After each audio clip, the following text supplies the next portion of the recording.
Ei, verdadeiros buscadores, eu sou o Dr. John Dolin. Estou muito animado por tê-los conosco em nosso primeiro episódio do canal do YouTube do Entendimento do Mormonismo.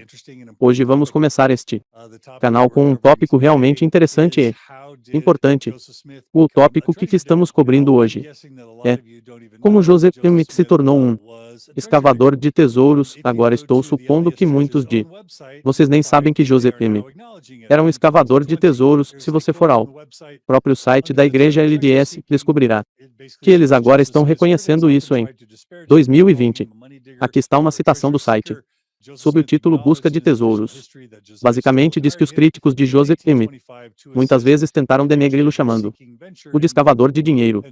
O caçador de tesouros Joseph Smith reconheceu em sua história oficial que Josiah roubou e o contratou em 1825 para ajudar em um empreendimento de busca de tesouros no norte da Pensilvânia. Podemos continuar e falar mais sobre isso, mas isso é basicamente apenas um reconhecimento do Mormon Show RCH que Joseph Smith era um caçador de tesouros ou um caçador de tesouros.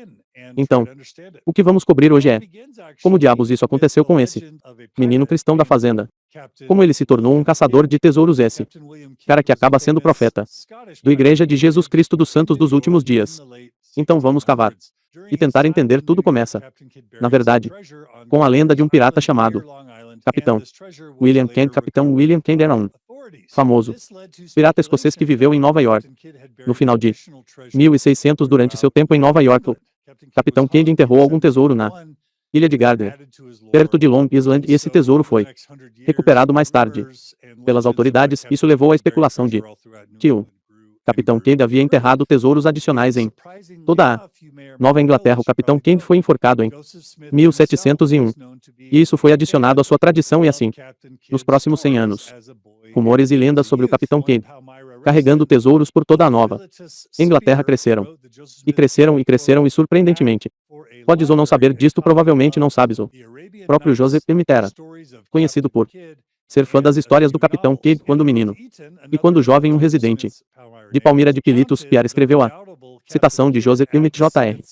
Tinha para uma biblioteca uma cópia das Noites Árabes, Histórias do Capitão Kent, e alguns romances. Anna Ruth Eaton, outro dos vizinhos poderosos de Joseph Smith, contou o formidável Capitão Kent Smith. Citação herói, dizendo que Smith citou a autobiografia do Capitão Kent, o pirata. Este trabalho foi avidamente e muitas vezes lido. E vou adicionar por Smith. Então temos vários vizinhos amarrando Joseph Smith especificamente ao Capitão Kent. O próximo ponto 3 é que a escavação de tesouros era super popular nos dias de Joseph Smith em toda a Nova Inglaterra. E se você não acredita em mim, vamos ler a Palmyra Registro em 1825, onde eles escrevem citações. Lamentamos observar, mesmo nesta época esclarecida, uma disposição tão prevalente de acreditar as contas do maravilhoso, até mesmo histórias assustadoras de dinheiro sendo escondido sob a superfície da terra e encantado pelo diabo. O Capitão Robert Kent, ao nome dele de novo, são recebidos por muitos de nossos respeitáveis concidadãos como verdade. Então aí está o registro do Palmyra reconhecendo que a escavação do tesouro estava acontecendo em todo o Palmyra, especificamente durante o ponto de tempo de Joseph Smith. Número 4 é que Joseph Smith Sr. e sua família estavam fortemente envolvidos na prática de escavação de tesouros.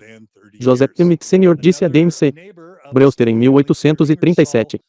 Citação: eu sei mais sobre escavação de dinheiro do que qualquer homem nesta geração, para eu estou no negócio há mais de 30 anos. Outro vizinho da família M. Peter e Gerson escreveu essa citação: o emprego geral da família M estava cavando por dinheiro. Então essas são pessoas que viviam, eram vizinhos da família M. Eles conheciam Joseph Smith Sr., eles conheciam Smith Jr., e nós os registramos dizendo que aquela família M estava fortemente engajado em cavar tesouros. Da próxima maneira que sabemos que Joseph Smith se tornou um escavador de tesouros era o número 5. Uma vizinha da família M. Southside era uma conhecida caçadora de tesouros, e se você ler o livro de Dan Vosel José M. A Criação de um Profeta, em aquele livro que ele escreve citação: entre os patronos de Saul era o jovem José M. Antes de adquirir sua própria pedra de vidente em 1822, José também teria pedido a Sally que procurassem sua pedra por tesouros escondidos. O patrocínio de José durou pouco, mas sua admiração logo se transformou em imitação. Então, originalmente José meio que seguiu o Saul Chad como um escavador de tesouros. E então eventualmente ele decidiu se tornar um dele mesmo. Qual é o próximo ponto? O próximo ponto é que o número 6. A família Emmett era bastante pobre e muitas vezes estava financeiramente desesperada. Cavar tesouros era um caminho para ganhar dinheiro. E isso é meio autoexplicativo. Se você ler sobre a família Emmett, em Joseph Emmett Rochester se matriculando por exemplo no livro de Dan Vosel, você descobrirá que a família Emmett tentou e tentou novamente ser fazendeiros bem-sucedidos. Eles continuaram falhando. Sua família faliu em um ponto. Ou eles até perderam sua casa ou suas terras várias vezes. E eles eram apenas pobres e cavar tesouros tornou-se uma forma de Joseph Emmett Jr. e Sr. sustentarem a família. Ou é assim que estava tudo. Bem, o número 7. Uma vez que Joseph Sr. e Joseph Emmett Jr. começaram a dizer às pessoas que Joseph Emmett tinha o poder de encontrar tesouros enterrados. Homens ricos mas supersticiosos queriam contratar Joseph Emmett para encontrar tesouros para eles.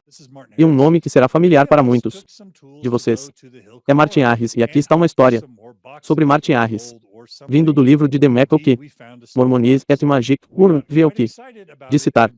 Este é Martin Harris 3 de nós pegamos algumas ferramentas para ir à colina que mora e caçar mais algumas caixas ou ouro ou algo assim.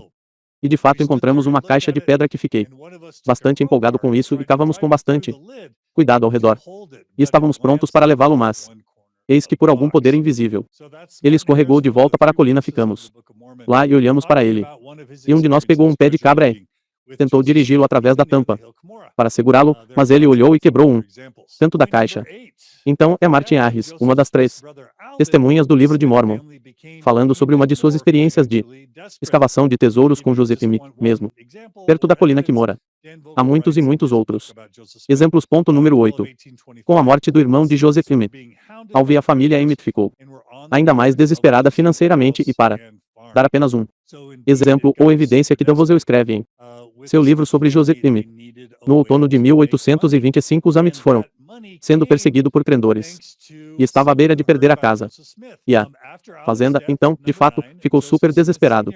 Com a família Emmett, eles precisavam de uma maneira de ganhar dinheiro. E esse dinheiro veio graças para alguém que ouviu falar de Joseph Emmett após a morte de Alvin. Número 9. Joseph Emmett Sr. e Jr. foram convidados para a Harmonia, Pensilvânia, para ajudar Josias a procurar uma mina de prata secreta. Novamente, se lermos no livro de Dan Vosel sobre Joseph Emmett, de citar uma possível solução para a pobreza veio através de um novo conhecido, Josias Toll, que era um fazendeiro abastado que acabara de passar o verão anterior com outros homens no nordeste da Pensilvânia, cavando uma mina espanhola perdida. Roubou.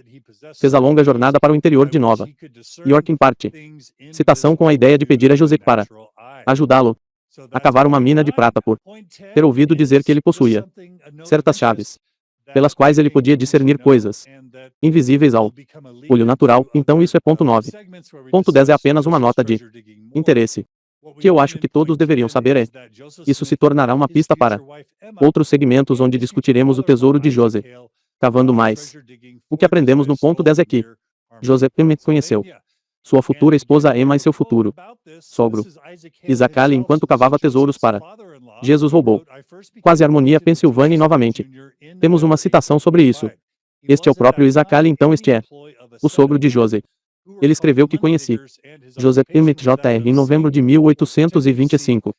Ele estava nessa época a serviço de um grupo de homens que eram chamados de escavadores de dinheiro e sua ocupação era de ver ou fingir ver por meio de uma pedra colocada em o seu chapéu. E o seu chapéu taparam-lhe o rosto desta forma. Ele fingiu descobrir minerais e tesouros escondidos que passa a escrever. Emmett e o seu pai trabalhavam na escavação de uma mina que suponham ter sido aberta e trabalhada pelos espanhóis há muitos anos. O jovem Emmett deu aos garimpeiros um grande encorajamento no início, mas quando eles chegaram perto do lugar onde ele havia afirmado que um imenso tesouro seria encontrado, Joseph Emmett disse que o encantamento era tão poderoso que ele não podia ver. Então, é assim que Joseph Emmett se tornou um Escavador de tesouros. Esperamos que você tenha gostado deste breve episódio. Existem várias perguntas que queremos responder em episódios futuros, como foi procurar tesouro com Joseph Smith. Joseph Smith já encontrou algum tesouro escondido. A igreja LDS foi aberta e honesta sobre a escavação do tesouro de Joseph Smith. Até que ponto o livro de Mormon ou a igreja Mormon foi uma consequência da escavação do tesouro de Joseph Smith? E finalmente é de Joseph Smith tesouro cavando um problema para o mormonismo. Finalmente, esperamos que você tenha gostado deste episódio. O que precisamos de você?